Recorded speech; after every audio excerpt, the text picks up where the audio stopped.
గారు ఒక లవ్ ట్రాక్లో చాలా బాగా యూజ్ చేసుకున్నాం. And one of the best episode లాగా అనిపించింది నాకైతే. నేను చేసిన కథల్లో చాలా క్యూట్గా ఉంటుంది. సో ఇళయరాజా గారు గురించి ఒక మాట చెప్పాలంటే, చాలామంది బయట తెలియనిది ఏంటంటే ఆయన ఏదో కేసు వేసేస్తున్నారు, ఆయన దాని గురించి ఆయన పాటలను వాడుకున్నందుకు ఇలా చేస్తున్నారు అనేది. ప్రతిదానికి ఒక ప్రాసెస్ ఉంటుంది.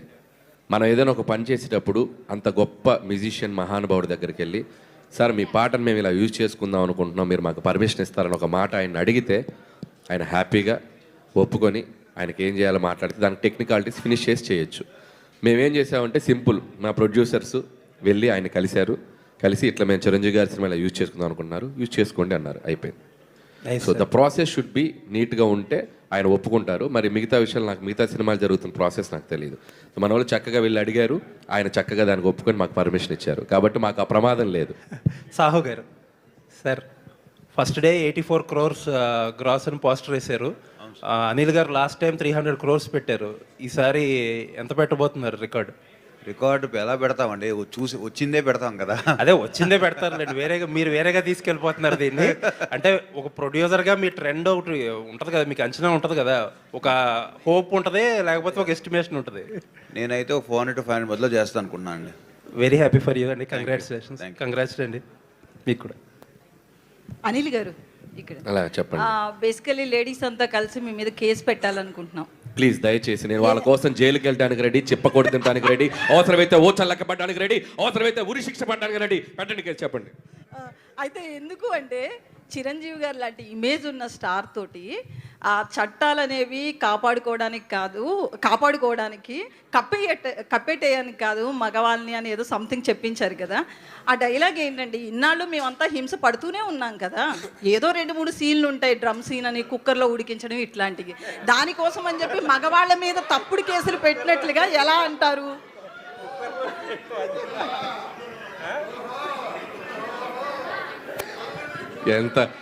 ఎంత సింపుల్గా చెప్పిందో తెలుసు లక్ష్మి. ఆయన లేచి వెళ్ళిపోయాడు. నిశాంత్ గారికి భయం వేసింది. కుక్కర్లో మనిషిని ఉడికించడం ఏదో ఈజీగా ఏదో ఆయన లేచి వెళ్ళిపోయాడు. లక్ష్మి గారు పక్కన మనిషి ఉడకబెట్టినట్టు కుక్కర్లో ఉడికిపోయాడు, పక్కన మనిషి జంపు.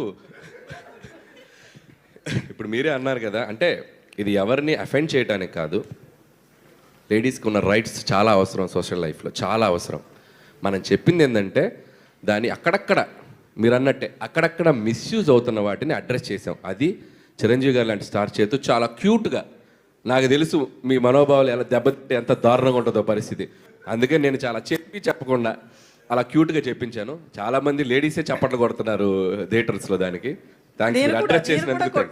అది చాలా థ్యాంక్స్, మీరు అడ్రస్ చేసినందుకు. సుష్మిత గారు, ఫస్ట్ మీరు మూవీకి సంబంధించి ప్రమోషనల్ కంటెంట్ రిలీజ్ చేసినప్పుడు మీ డాడీ మిమ్మల్ని అడిగారు కదా పేరు నిలబెట్టాలి అని చెప్పి. మూవీ చూసిన తర్వాత ఆడియన్స్ నుంచి వచ్చిన రెస్పాన్స్ తర్వాత చిరంజీవి గారు మీతో ఏమన్నారు? అన్నానండి ఇందాక అన్నట్టు.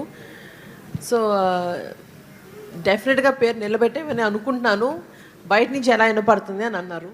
సో బయట నుంచి కూడా ఐఎమ్ రియలీ హోపింగ్ దట్ అదే రెస్పాన్స్ వస్తుంది అనుకుంటున్నాను. But he's very happy. నిలబెట్టావు అట్లీస్ట్. ఆయన ఏమంటారంటే పని చేసినప్పుడు, సినిమా చేసినప్పుడు అండ్ ప్రాసెస్లో బిజినెస్ చేసినప్పుడు ఏదైతే డెడికేషన్తో చేస్తున్నావో అది ఫుల్ ఫ్లెజ్డ్గా చేయాలి. ఆ తర్వాత ఇంకా ఆడియన్స్కి వదిలేసి it is up to audience how they receive it.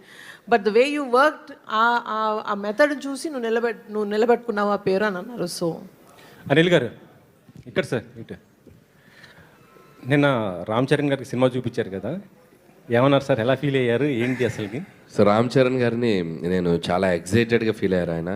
So ఆయన సినిమా అంతా చిరంజీవి గారిని అలా చూస్తూ ఎగ్జైట్ అవుతూ చప్పట్లు కొడుతూ నవ్వుతూ ఎంజాయ్ చేశాను అని అన్నారు. అండ్ చాలా హ్యాపీ ఫీల్ అయ్యారు, చాలా హ్యాపీ ఫీల్ అయ్యారు. అండ్ ఆయన హ్యాపీనెస్ ఎంత ఉందంటే నన్ను గట్టిగా ఒక హగ్ ఇచ్చారు కదా, దాంట్లో తెలిసిపోయింది. నెక్స్ట్ ప్లాన్ రామ్ చరణ్ గారా మరి మళ్ళీ మెగా కాంపౌండ్లు ఎవరితో చేయబోతున్నారు అసలుకి? ఎనీ టైం వాళ్ళకి అవకాశం ఉందంటే మనం ఎగిరి గంతేసి చేస్తాం, చూద్దాం. ఇప్పుడు ప్రొడ్యూసర్ గారు ఆల్రెడీ